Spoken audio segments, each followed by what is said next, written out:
సామాన్య యుగాన్ని మనము నిన్ననే తెచ్చుకున్నాము. ఈరోజు నన్నయ్య యుగం గురించి తెచ్చుకుంటున్నాము. కవి నన్నయ్య గారు క్రీస్తు 1000వ శతాబ్దము అంటే 1000 నుండి 11వ శతాబ్దం వరకు ఆయన జీవించాడు. అందుకే ఆయనకి నన్నయ్యని అతని కాలాన్ని 11వ శతాబ్దం ఉన్నారు. క్రీస్తు 11వ శతాబ్దము. అతడు ఎవరు ఆస్థానంలో ఉన్నాడంటే రాజరాజ నరేంద్రుడి యొక్క ఆస్థానంలో ఉన్నాడు. ఆయన యొక్క బిరుదులు ఆదికవి, వాగమ శాసనుడు లేదా విపుల శబ్దశాస్త్రుడు అని కూడా అంటారు ఆయన్ని. ఆయన యొక్క రచనలు మరి ఆంధ్ర మహాభారతంలో ఆది పర్వము, సభా పర్వాలు 2 కూడా పూర్తి చేశాడు. తర్వాత అరణ్య పర్వంలో సగభాగాన్ని కూడా రచించాడు. ఎవరు? మన నన్నయ్య గారు. మరి అలంక రచనలు అంటే ఆయన రచించాడు కానీ దొరకలేదు అంటారు. ఎక్కడ వాడుకోవాలో తెలియదు. మరి కాబట్టి మీకేమో దొరికితే ఇవ్వండి, ఇబ్బంది లేదు. అలంక రచనలు చాముండికా విలాసము, ఇంద్ర విజయం ఇవి కూడా రచించాడు ఆయన. అవి దొరకలేదట. ఇక కవితా రీతులు వచ్చి ప్రసన్న కథ, కవితార్థ యుక్తి, అక్షర రమ్యత, నానార్థ రుచిరార్థ సూక్తి నిధిత్వము. ప్రసన్న కథ, కవితార్థ యుక్తి అతని యొక్క రచనలు మనం చదువుతుంటే కళ్ళెదురుగా కనిపించినట్లుగా ఉంటాయి. పాత్ర అనే విధంగా చెప్పేదాన్ని ప్రసన్నము అంటే ప్రత్యక్షంగా కనిపించే విధంగా ఉంటాయి అన్నమాట. అక్షర రమ్యత అక్షరాలు చాలా రసరమ్యంగా, వినడానికి ఇంపుగా, చదవడానికి ఇంపుగా ఉంటాయి. నానార్థ రుచిరార్థ సూక్తి నిధిత్వము అంటే కొన్ని పదాలు చదివేలోపు అనేక రకాల అర్థాలు, నానార్థాలు, పర్యాపదం అనుకున్నా కదా, ఆ విధంగా అనేక రకాల అర్థాలు మరి గోచరిస్తాయని చెప్పడం జరిగింది.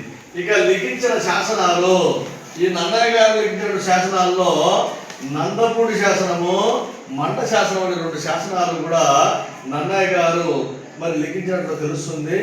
ఆర్యోక్తులు అతను చెప్పినటువంటి ముఖ్యమైన విషయాలు ఏంటంటే విశ్వశ్రేయకాయం అన్నాడు. అంటే ఒక పుస్తకము విశ్వానికి, ప్రపంచానికే ఉపయోగపడుతుంది, ప్రపంచానికి శ్రేయస్సు కలిగిస్తుంది, ప్రపంచానికి మేలు చేస్తుంది పుస్తకం అని చెప్పినటువంటి వ్యక్తి నన్నయ్య గారు. అంతేకాకుండా గతకాలము మేలు వచ్చు కాలము కంటానన్నటువంటి వ్యక్తి ఎవరంటే నన్నయ్య గారు. అంటే జరిగిపోయిన కాలమే మేలు, ఇంకా ముందు ఎలాంటి కాలం వస్తుందో అని చెప్తాడు. చాలా మంది పెద్దలు అంటారు జరిగిపోయిన కాలమే మేలప్ప, బ్రత పిల్లలు ఎవరెవరు కండిషన్లో లేరు, అంతా నరశాస్త్రం నేర్చుకున్నారు, చిన్న పిల్లలు కూడా తాగే నేర్చుకున్నారు అని చెప్తూ ఉంటారు కదా. కాబట్టి గతకాలం జరిగిపోయిన కాలం మేలు, గతకాలం మేలు ముందు వచ్చు కాలం కంటే నన్నయ్య మాట నిజమైతే నేటి వర్తమానానికి భవిష్యత్తులకు వరగూరేది ఏమిటంటాడు ఈ నల్లారెడ్డి. జరిగింది మేలు అంటావు, జరిగిపోయింది మేలు అంటావు. సరే జరిగిపోయింది మంచిదేలే, ఇప్పుడు జరిగిపోయింది మేలు అని చెప్పా దాన్నే కూర్చుంటావా? జరిగిందని తిరిగి రాదు కదా. ఇప్పుడు ఏం జరగాలి, ఇప్పుడు మనకి ఏం కావాలా అది చూసుకోవాలి. భవిష్యత్ తరాలకు మనం ఏం చేయాలనేది కూడా ఆలోచన చేయాలనే విషయాన్ని కూడా మనం ఒకసారి తెలియజేయాలా. ఒక కవితలో నన్నయ్య గారిని గురించి కూడా మరి అంత గొప్ప కవి యొక్క విషయాలను మెచ్చుకుంటూ ఆయన గురించి కూడా చిన్నగా సద్విమర్శ కూడా చేయడం జరిగింది నేను ఒక కవిత రాసిన సందర్భంలో. కాబట్టి ఇది కూడా ఇదంతా కూడా నన్నయ్య గారి యొక్క విషయాలు. అంతేకాక ఇంకా మనకు చాలా ఉన్నాయి. నన్నయ్యను ఆంధ్ర కవిత గురుడని కూడా అంటారు. నన్నయ్యను తెలుగు కవిత్వాల్లో గురువు అన్నటువంటి వ్యక్తి ఎవరంటే మారణ గారు ఉన్నారు. మారణ ఏమన్నాడు? నన్నయ్యను ఆంధ్ర కవిత గురుడు, తెలుగు కవిత్వంలో గురువు. ఆయన తర్వాతే మిగతా కాలం ఉన్నటువంటి వ్యక్తి మారణ ఏం రచించాడు? మార్కండేయ పురాణాన్ని రచించాడు. అంతేకాకుండా నన్నయ్యను కవితా విశారదుడు ఉన్నాడు తిక్కన గారు. నన్నయ్యకు కవితా విశారదుడు బిరుదిచ్చిన వ్యక్తి ఎవరంటే తిక్కన. అవన్నీ బిరుదులు కవితా విశారద, కవికోకిల, కవి దిగ్గజ ఇలాంటి కవులు ఇస్తూ ఉంటారు.